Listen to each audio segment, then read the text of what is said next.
Olá, Vladimir. Sinceramente, nem sei se ainda faz sentido a gente conversar sobre isso, já que o Fórum Econômico de São Petersburgo praticamente colocou em palavras tudo o que discutimos nos últimos meses. Agora, até os altos escalões do governo reconhecem, e de forma oficial, o que você vinha alertando há tempos. Mas mesmo assim, vamos destrinchar o que eles disseram e como a economia russa está sendo retratada, inclusive pelos próprios burocratas do Kremlin. Hoje o papo vai ser denso, porque além dos dados econômicos de sempre, tivemos um verdadeiro terremoto no fórum. E não foi qualquer coisa, foi o momento em que as críticas que só apareciam em vozes isoladas, como aquele deputado ou algum economista fora do circuito, finalmente ganharam o palco principal. Quase todos os participantes, com exceção de Putin, admitiram problemas graves. Aliás, o próprio Putin surpreendeu. Antes, ele ainda tentava justificar números, dizendo que a Rússia era a quarta economia do mundo ou a primeira da Europa em algum indicador duvidoso. Agora nem isso. Ele simplesmente decreta: somos os primeiros na Europa. Ponto final. E pronto, é isso que você tem que engolir. Mas o que realmente chamou atenção foram os outros. O clima foi de alerta máximo. Vamos mostrar alguns trechos que selecionamos, porque vale a pena ouvir com os próprios ouvidos. Por exemplo, o presidente do Hermitage Bank, um dos que sempre defendiam as políticas oficiais, agora soa como um profeta do caos. Ele admite que os riscos empresariais dispararam, que não há novos projetos de investimento sendo financiados e que, com metade do ano já passado, o cenário é desolador. E não é exagero. O banco, que costumava bancar grandes empreendimentos, viu as solicitações de crédito caírem 65%. Não há novos projetos, apenas a manutenção dos antigos. Isso diz muito sobre o estado das coisas. O mais irônico, ele confessou que todas as previsões anteriores do governo e dos especialistas foram otimistas demais. Ou seja, o que a gente vinha dizendo há meses agora é repetido pelos próprios responsáveis pelas políticas econômicas. Eles finalmente reconhecem que a economia está desacelerando mais do que o previsto, que os setores estão em apuros e que o ciclo de investimentos está praticamente parado. E não é só uma questão de cautela. As empresas simplesmente não estão buscando crédito, seja por medo dos juros altos, seja porque não veem perspectiva de retorno. A situação é ainda mais grave quando olhamos para os números. As dívidas das companhias estão atingindo níveis críticos, e os pagamentos de juros consomem uma fatia cada vez maior dos recursos disponíveis.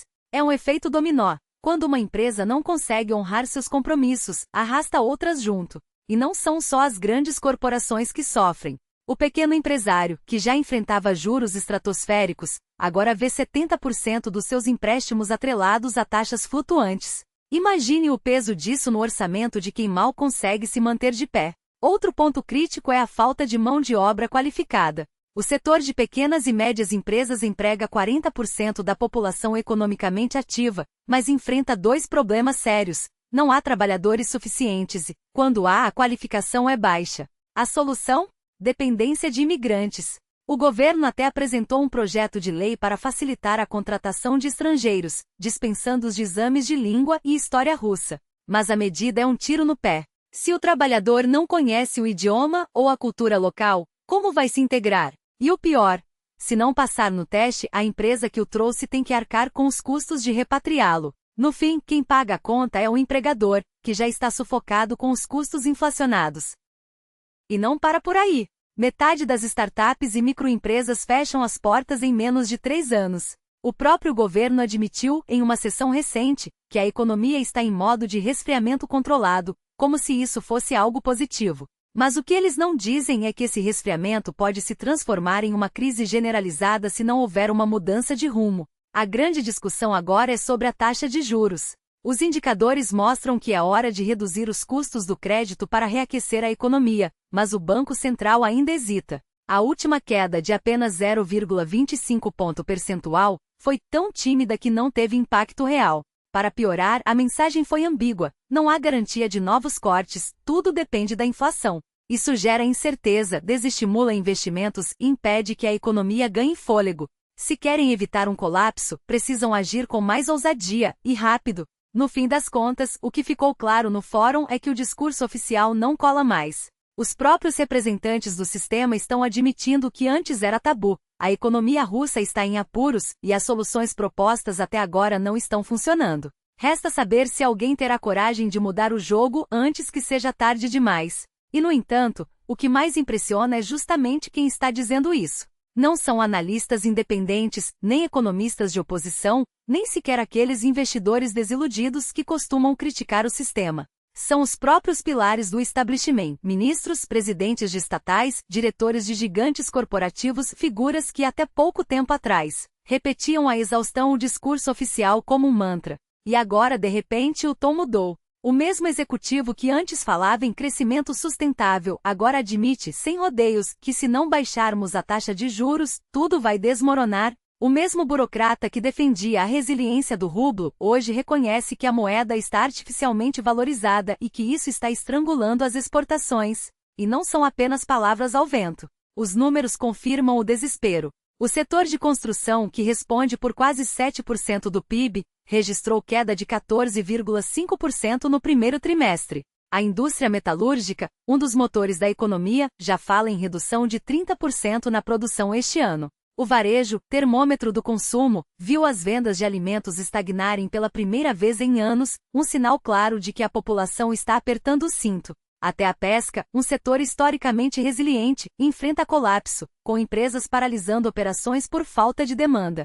E o mais alarmante, não há um único segmento que escape ileso. Quando até o presidente de uma das maiores siderúrgicas do país admite que será necessário parar fábricas para equilibrar o mercado, é porque a situação já ultrapassou o ponto de alerta. O problema não é apenas a recessão, é a velocidade com que ela está se instalando. A cada mês os indicadores pioram e as projeções antes cautelosas, agora beiram o catastrofismo. Analistas que antes falavam em desaceleração controlada, hoje prevêem contração de 2 dígitos em setores-chave. E o pior, as medidas adotadas até aqui, como a redução tímida da taxa de juros ou os pacotes de estímulo pontuais, não só falharam em reverter o quadro, como podem ter agravado a desconfiança. Quando o Banco Central corta a taxa em 0,5 ponto percentual, mas deixa claro que pode reverter a decisão a qualquer momento, o mercado interpreta como sinal de pânico, não de solução. E pânico, como se sabe, é o combustível perfeito para uma crise autoalimentada. Mas há um fator ainda mais preocupante por trás dessa espiral: a escassez de mão de obra qualificada, um problema crônico que agora se agrava com a fuga de cérebros e a mobilização militar. Empresas de tecnologia, indústria e até agricultura relatam dificuldades crescentes para preencher vagas, enquanto o desemprego oficial permanece baixo, um paradoxo que revela a profundidade da distorção. E quando até os setores mais otimistas, como o imobiliário de luxo em destinos como Bali, começam a oferecer descontos agressivos e condições de pagamento flexíveis para atrair investidores, é porque o dinheiro está buscando refúgio, não oportunidades. A pergunta que fica é: até quando o governo insistirá em negar a realidade? As soluções óbvias: desvalorização controlada do rublo, estímulos fiscais mais ousados, incentivos reais à inovação, continuam fora da mesa, como se admiti-las fosse um sinal de fraqueza. Enquanto isso, a economia segue em modo de congelamento, com empresas reduzindo turnos, cortando investimentos e adiando contratações. E o mais irônico é que, em meio a esse cenário, ainda há quem defenda que tudo está sob controle. Se é esse o controle que querem, então o colapso já começou. Eis a realidade nua e crua. O déficit não é uma projeção distante, mas uma ferida aberta que só faz sangrar mais a cada dia. Em 2028, segundo as próprias estimativas oficiais, o varejo enfrentará uma escassez de mão de obra equivalente a 500 mil de trabalhadores. 500 mil.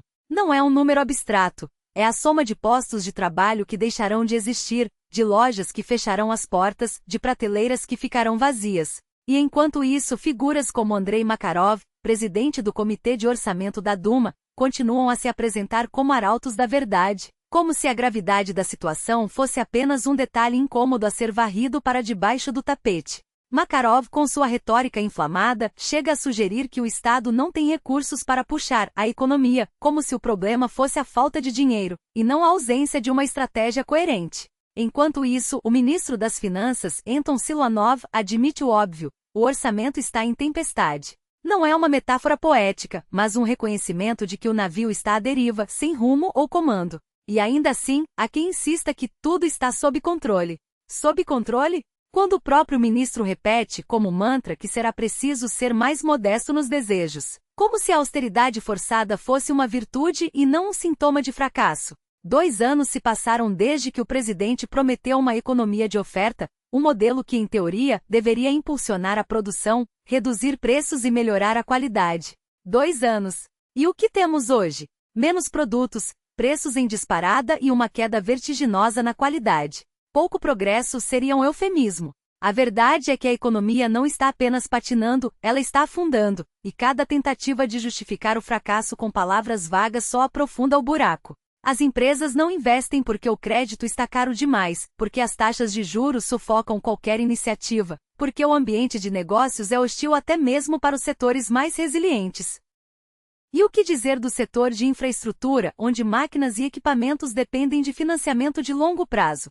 Com juros altos, os custos se multiplicam e a competitividade some. Um exemplo claro: enquanto a China oferece seus trens com financiamento há 70 anos, nós mal conseguimos colocá-los no mercado, e quando o fazemos, é a preços que ninguém pode pagar. Não é falta de capacidade técnica, é falta de condições básicas para competir. E ainda assim, há quem pergunte: por que não voltamos às taxas baixas de 2 anos atrás? A resposta é simples: porque as taxas baixas não resolveram nada. O mercado externo já estava fechado, as sanções já estrangulavam a economia, e as promessas de reestruturação nunca saíram do papel. Agora, a pergunta que não quer calar: estamos em um resfriamento ou à beira de uma recessão? A diferença não é semântica. Um resfriamento é passageiro, um ajuste temporário. Uma recessão é uma queda livre, um colapso que deixa marcas profundas. E a verdade é que hoje não há mais espaço para otimismo barato. O que temos é uma economia em estado de alerta, onde cada decisão errada pode ser a gota d'água. Não se trata de prever o futuro, mas de reconhecer que o presente já é insustentável. E se não agirmos agora, o resfriamento de hoje será a crise de amanhã. E a inflação? A inflação. Todos falam em ancorar expectativas como se bastasse repetir um número mágico para que ele se materialize. 4%. Como se a fé por si só fosse capaz de domar a alta dos preços. Mas a economia não é um ato de fé, é um jogo de forças, onde cada variável pesa mais do que qualquer discurso otimista. O Banco Central insiste, os mercados oscilam e os empresários, esses sim, sabem que a realidade não se curva a projeções. A inflação não é um problema de crença, é um problema de ação. E enquanto ficamos presos ao ritual de repetir metas como mantras, o que realmente importa, a confiança, os investimentos, a estabilidade, escorre entre os dedos. Mas não sejamos ingênuos, a discussão não se resume a 4% ou caos. Há um espaço entre esses extremos, um território onde decisões concretas podem fazer a diferença. Por que não falar então do que realmente move a economia? Da dinâmica dos setores, dos gargalos na produção, da capacidade de o Estado não sufocar o que ainda respira? Porque no fim das contas, o que falta não é amor, é respeito. Respeito pelo tempo do mercado, pela previsibilidade das regras, pela segurança jurídica que não dependa de favores ou de quem está no poder. E aqui sim, temos um problema. Recentemente até demos um passo pequeno, mas passo. As regras sobre prescrição de crimes econômicos finalmente deixaram de ser um jogo de interpretações. Agora o prazo começa a contar a partir do fato, não quando a Procuradoria decide que algo não lhe agradou. Parece óbvio? Pois é. Mas para o empresário que vive sob a sombra de uma investigação arbitrária, isso é a diferença entre investir ou fechar as portas. E ainda assim, quantos outros absurdos persistem? Quantas vezes o Estado age como se o setor privado fosse um inimigo a ser domado, e não um parceiro essencial? A verdade é que o discurso oficial insiste em buscar culpados externos, os inimigos da Rússia, os especuladores, os que não acreditam no país. Mas a economia não se sustenta com teorias conspiratórias. Ela se sustenta com fatos. E os fatos esses são contundentes. Diretores de fábricas, donos de agroholdings, empresários de médio porte, todos, sem exceção, falam a mesma língua. Em vídeos com míseros 500 visualizações longe dos holofotes, eles descrevem uma realidade que o noticiário oficial ignora. Vendas em queda, produção paralisada, falta de perspectivas. E o mais irônico? Quando alguém ousa expor essa realidade, as ameaças chegam.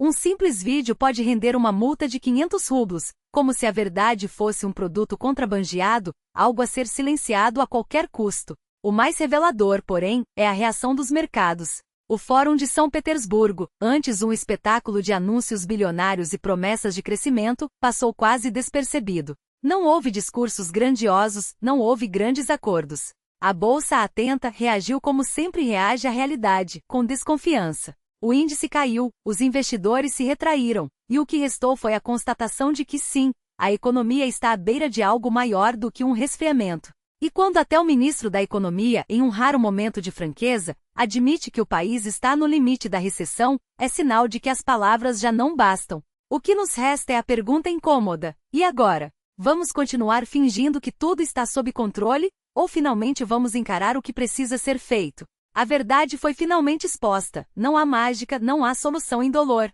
Quando até os técnicos do Banco Central, em um raro momento de lucidez, admitem que reduzir a taxa de juros em um cenário de escassez de recursos só alimentará a inflação, é sinal de que o debate já ultrapassou os limites da negação. Não se trata mais de discutir se a economia está doente. Isso, todos já sabem. A questão agora é outra: por que insistimos em receitas que já falharam? O que vemos hoje é a repetição de erros que já custaram caro ao país. No final dos anos 80, a ilusão de que o controle artificial de preços e a impressão desenfreada de dinheiro resolveriam os problemas levou à hiperinflação e ao colapso. E o que mudou? Nada. Continuamos presos à mesma lógica: fingir que o Estado pode bancar o crescimento sozinho, enquanto o capital foge, os investidores desaparecem e a produtividade definha. A diferença é que desta vez não temos mais margem para erros. E não adianta culpar as sanções ou o contexto externo. Países que enfrentaram crises semelhantes e até piores, conseguiram se reerguer porque entenderam uma verdade simples: crescimento exige confiança. E confiança exige regras claras, segurança jurídica e um ambiente onde quem produz não precise temer ser expropriado amanhã. Enquanto isso, aqui, o que temos? Um sistema onde o Estado gasta mais do que arrecada, onde a corrupção drena recursos que poderiam ser investidos e onde a insegurança jurídica faz qualquer empresário pensar duas vezes antes de arriscar seu capital. Os números não mentem. Desde o início da guerra, mais de 300 bilhões de dólares em investimentos estrangeiros deixaram o país. Até a China, que sempre foi vista como uma tábua de salvação, reduziu seus aportes. E não é difícil entender o porquê quando o próprio governo sinaliza que pode confiscar ativos a qualquer momento. Por que alguém colocaria seu dinheiro aqui? A resposta é óbvia: ninguém. E sem investimento não há crescimento. Sem crescimento não há empregos. Sem empregos não há consumo. E sem consumo a economia entra em um ciclo vicioso do qual é cada vez mais difícil sair. Mas o mais preocupante não é a falta de soluções, é a recusa em admitir que as soluções antigas não funcionam mais. Os mesmos discursos sobre estimular a demanda ou aumentar os gastos públicos são repetidos como mantras, como se a realidade pudesse ser dobrada pela força da retórica. Enquanto isso, a inflação corrói o poder de compra, o desemprego sobe e a população, cansada de promessas vazias, começa a perder a paciência. O que falta então? Não é falta de diagnóstico, os problemas estão todos mapeados. Falta coragem para encarar o óbvio: ou mudamos o modelo ou o modelo nos mudará. E a mudança não virá de cima, com decretos ou pacotes milagrosos. Virá quando entendermos que uma economia forte não se constrói com subsídios, mas com incentivos reais para quem produz. Virá quando deixarmos de tratar o setor privado como um inimigo e passarmos a vê-lo como parceiro. Virá quando, em vez de discutir taxas de juros como se fossem a raiz de todos os males, começarmos a discutir como atrair capital, como proteger a propriedade privada e como garantir que quem investe aqui não seja punido por isso. Até lá, seguiremos presos no mesmo ciclo: crise, negação, medidas paliativas e, no fim, mais crise. A pergunta que fica é: quanto tempo ainda vamos esperar para fazer o que precisa ser feito? Ou pior, quanto tempo ainda temos antes que a realidade nos obrigue a agir? Mas já seja tarde demais. Meios de tapar buracos fiscais. E o que vemos agora? Uma engrenagem que não para de girar, sugando recursos do sistema financeiro para alimentar um Estado cada vez mais voraz. O Banco Central, que deveria ser o guardião da moeda, vira refém de uma lógica insustentável: emprestar dinheiro aos bancos para que estes, por sua vez, financiem o tesouro. Uma ciranda sem fim, onde todos fingem que não percebem o óbvio: estamos imprimindo dinheiro para pagar contas. E o mais irônico? Aqueles mesmos que criticavam a impressão desenfreada no passado agora a normalizam. É temporário, diziam. Só até a economia se recuperar, repetiam. Mas a economia não se recupera. Ela se afoga em juros altos, burocracia asfixiante e um ambiente de negócios que premia quem tem conexões, não quem produz. Enquanto isso, os austeros de plantão continuam a vender a ilusão de que a inflação está sob controle, como se um número momentâneo na planilha apagasse anos de desequilíbrios estruturais. Mas os dados não mentem. O rublo, que deveria refletir a força da economia, flutua ao sabor de intervenções opacas e narrativas contraditórias. Um dia, o governo celebra sua resiliência, no outro, empresários e analistas coçam a cabeça, tentando entender por que uma moeda de um país sancionado e com crescimento estagnado se valoriza como se fosse um ativo de refúgio. A resposta? Não há resposta. Há apenas a constatação de que o mercado, quando manipulado, deixa de ser mercado, vira um cassino onde as fichas são distribuídas a dedo. E enquanto isso, o que acontece com quem realmente move a economia? As empresas, aquelas que geram empregos, pagam impostos e inovam, estão sendo espremidas até o limite. 75% delas já planejam cortar investimentos. Não é pessimismo, é sobrevivência. Com crédito caro, demanda em queda e custos operacionais explodindo, a conta não fecha. E o pior, o governo parece acreditar que a solução é mais do mesmo, mais intervenção, mais controle de preços, mais promessas vazias de estabilidade. Mas estabilidade não se decreta. Ela é construída com regras claras, respeito à propriedade privada e um ambiente onde o risco é recompensado, não punido. Enquanto insistirmos em tratar sintomas em vez de atacar as causas, seguiremos reféns desse teatro econômico. Um teatro onde os atores trocam de discurso conforme a plateia, mas a peça continua a mesma, um país que desperdiça seu potencial enquanto finge que está tudo sob controle. A pergunta que não quer calar é: até quando vamos aceitar que a realidade seja distorcida para caber em narrativas convenientes? Porque, no fim das contas, a economia não perdoa. Ela cobra, e cobra caro. Não há como gerar riqueza de verdade. E mais uma vez, o governo recorre ao mesmo truque: emitir títulos com juros estratosféricos, como aqueles 15,5% que brilham nos anúncios como se fossem uma solução. Mas a matemática não mente. Em 5 meses, o Tesouro já queimou 8,7 bilhões de reais só em pagamentos de juros, quase o mesmo valor captado. É como encher um balde furado. Você joga água, mas ela escorre pelo mesmo buraco. E alguém ainda tem a audácia de recomendar: esqueça o risco, coloque tudo em depósitos. Quantas vezes já ouvimos isso? 1, 2, 15 vezes, como se fosse a nova sabedoria financeira. Mas aqui está a verdade incômoda: a taxa de juros não cai do céu. Ela não é um castigo arbitrário, uma maldade gratuita de burocratas entediados. Ela é o espelho da inflação, e a inflação é o sintoma de uma economia doente. Uma economia onde o dinheiro circula, mas não gera produção. Onde os investimentos evaporam em corrupção, em monopólios sufocantes, em uma máquina de guerra que devora recursos como um buraco negro. Quando você injeta liquidez em um sistema assim, o resultado é inevitável. Os preços disparam, os juros sobem e o ciclo se repete, implacável. E o pior, ninguém tem coragem de apontar o elefante na sala. A solução é óbvia: acabar com a guerra, cortar os gastos bélicos, quebrar o isolamento internacional. Mas isso é tabu. Então, o que resta? Um país condenado a repetir os mesmos erros enquanto os especialistas zombam. Por que arriscar em produção se dá para ganhar fácil no depósito?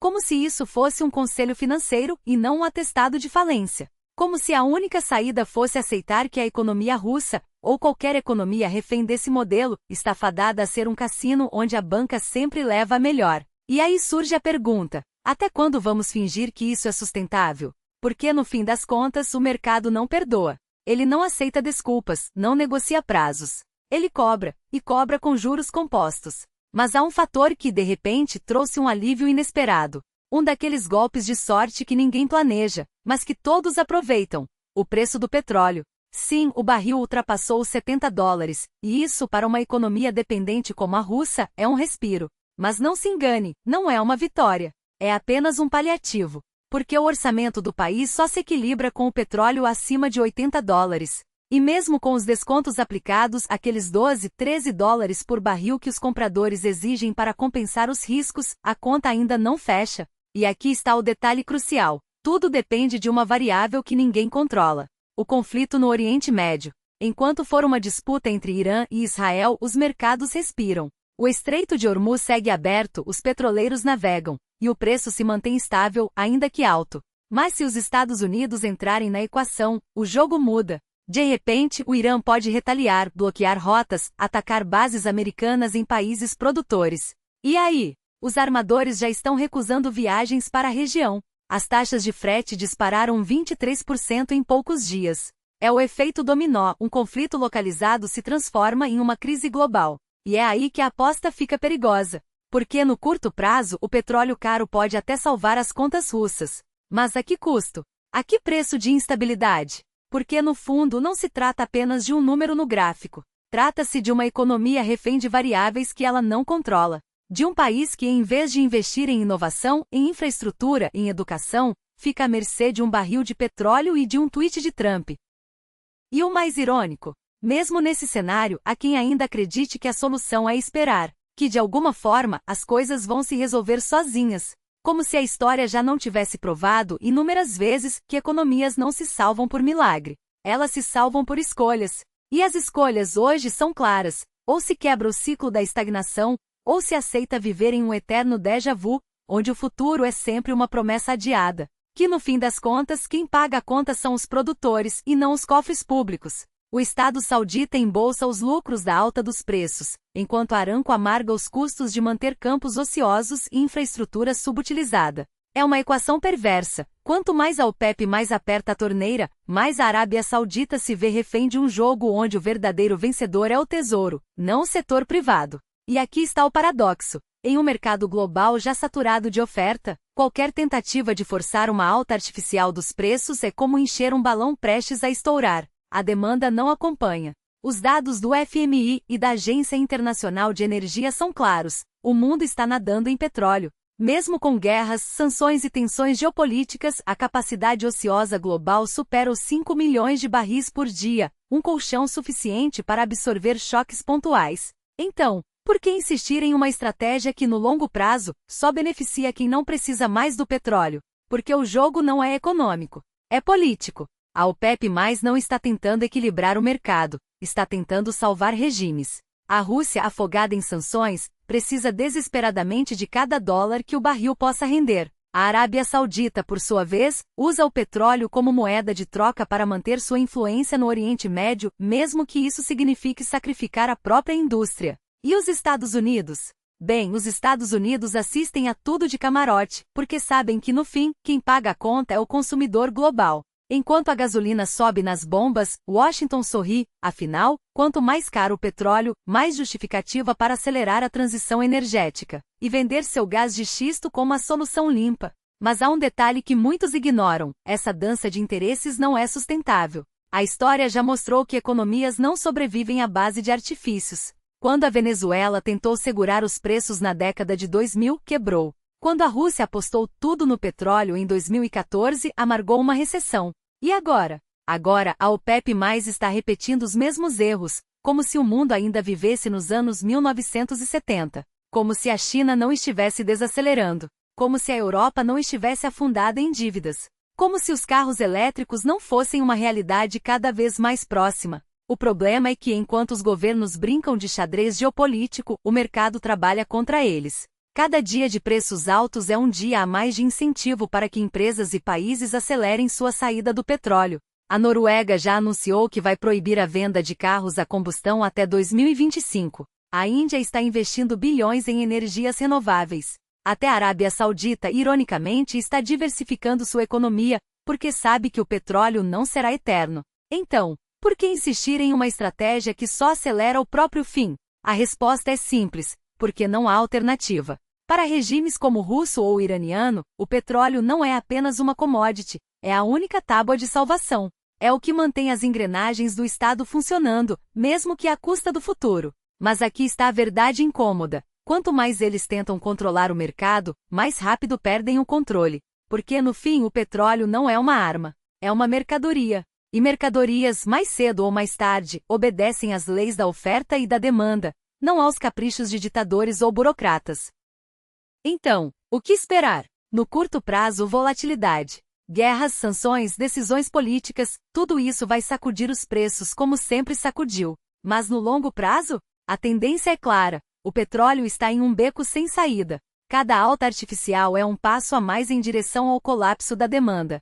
Cada dia de preços inflados é um dia a menos de relevância para o setor. E enquanto os líderes mundiais discutem quem vai cortar a produção ou quem vai invadir quem, O mundo já está se movendo para outro lugar. A pergunta não é se o petróleo vai cair, é quando. E quem vai ser deixado para trás quando isso acontecer. E o sistema tributário russo? Ele foi desenhado justamente para sangrar o contribuinte à medida que o preço do petróleo sobe. Quanto mais caro o barril, mais gorda a fatia que vai para o caixa do Estado. Mas quando os preços despencam, o governo fica de mãos abanando, enquanto a economia real se debate em crise. E aqui está o paradoxo. Mesmo com o barril a 30 ou 40 dólares, a Rosneft e suas concorrentes ainda conseguem exportar com lucro. O problema não é o preço baixo, é a obrigação de cortar produção.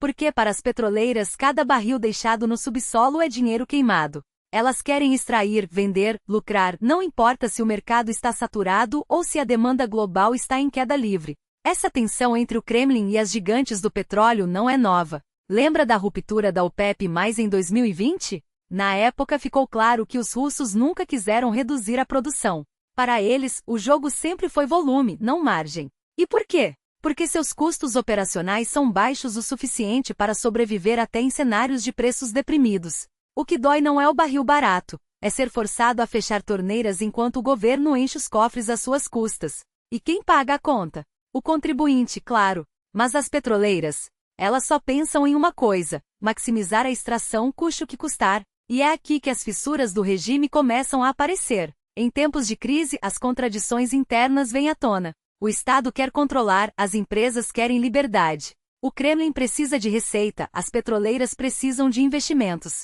E no meio disso, quem sofre é a economia real, aquela que não vive de subsídios ou de esquemas obscuros. Mas há uma boa notícia nisso tudo: quanto mais essas tensões se agravam, mais frágil se torna o sistema. E sistemas frágeis, como a história não cansa de nos ensinar, têm prazo de validade. Mas não é só o petróleo que está minando as bases do regime. Há outro gigante muito mais perigoso que poucos mencionam: a Rostec. Sim, aquela mesma estatal que Putin usa como máquina de guerra. No ano passado, a empresa fechou com uma receita de quase 4,3 trilhões de rublos, colocando-a entre as 5 maiores da Rússia. E o que isso significa? Que ela é, hoje, a principal financiadora do conflito na Ucrânia. Enquanto o mundo debate sanções e embargos, a Rostec segue lucrando e alimentando a máquina de destruição. Só que nem tudo são flores para o império de Sergei Chemizov. Por trás dos números grandiosos, há um detalhe incômodo: a rentabilidade da Rostec é pífia. Apenas 4% e olhe lá. E sabe onde está o lucro? No setor bancário, mais especificamente no Novicomban, um dos maiores do país. Já a indústria de defesa e a construção civil? Um desastre. A empresa prometeu erguer 5 usinas de lixo em troca de financiamento público, mas 3 delas nunca saíram do papel, uma fraude escancarada, admitida até pelos próprios executivos. E tem mais: a produção de titânio, antes um dos carros-chefe da empresa, despencou depois que a Boeing parou de comprar. A Airbus ainda resiste, mas até quando?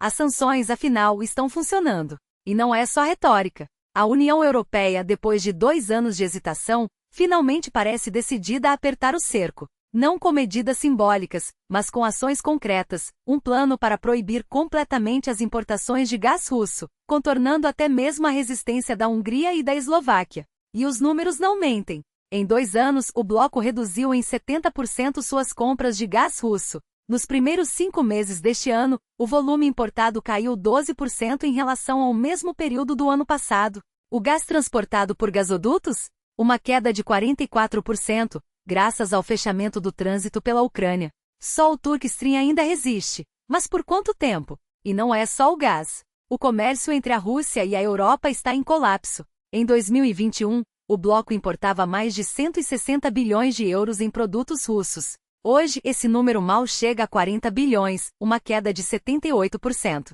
A Alemanha, por exemplo, reduziu suas importações da Rússia em 95%. Hoje, a participação russa no mercado alemão é de irrisórios 0,1%. E o que isso significa? Que, apesar das críticas, a Europa está fazendo sua parte. Sim, a Hungria e a Eslováquia ainda resistem, mas o movimento é claro: a dependência energética da Rússia está com os dias contados. Putin pode até se iludir com seus discursos grandiosos, mas os fatos não mentem. A guerra na Ucrânia não é só uma questão de território, é uma questão de sobrevivência econômica. E a cada dia que passa, as sanções apertam, a produção de petróleo patina, e os aliados do Kremlin mostram suas fraquezas. A Rostec, antes uma máquina de guerra imbatível, agora enfrenta problemas de rentabilidade. As petroleiras, antes intocáveis, brigam com o governo por cotas de produção. E a Europa, antes refém do gás russo, agora vira as costas para Moscou. O regime está rachando. E não são apenas fissuras superficiais, são rachaduras estruturais que se alastram por todos os lados. A economia russa não está apenas em declínio. Ela está sendo desmontada peça por suas próprias contradições. E quando o colapso chegar, e ele vai chegar, não haverá volta. A pergunta não é se Putin cairá. É quem vai estar ao seu lado quando isso acontecer. E mais importante, quem vai estar lá para recolher os cacos.